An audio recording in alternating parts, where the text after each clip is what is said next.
How it was a Briton who helped Donald Trump arrange North Korea summit.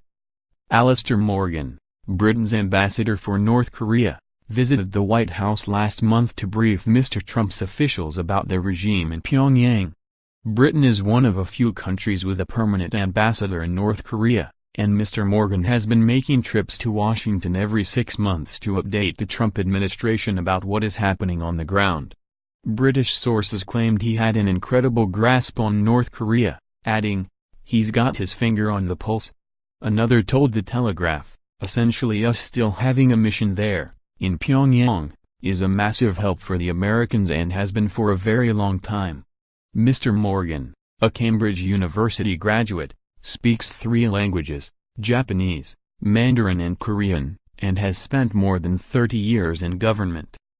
He joined the UK's Department of Trade and Industry in 1985, and has also spent much of his time in Asia, including 3 postings in Tokyo.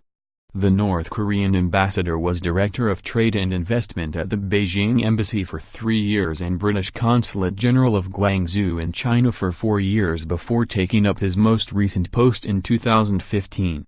In 2016, the Foreign Office on Human Rights Day posted a rare video of Mr. Morgan discussing his job, where he said, "North Korea is arguably the last remaining Stalinist country in the world. It's not pure Stalinism, but it's very similar. It's a country where the Workers' Party of Korea is in complete control and which has a monolithic system of leadership under Kim Jong-un. Every aspect of life in the country is controlled and regulated by the party.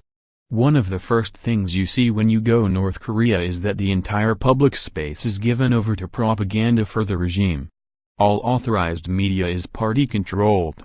The regime seeks to restrict any access for the citizens of North Korea to information from outside the country, so normally people do not have any access to the internet. The UK's Pyongyang embassy is made up of just a small number of staff, and while working largely unnoticed, the team has previously made global headlines. In 2012, the Foreign Office was left anxious after a junior British diplomat was pictured riding a roller coaster with Kim. But the North Korean leader had in fact invited the entire Pyongyang diplomatic community to the opening of the Rungna People's Pleasure Ground.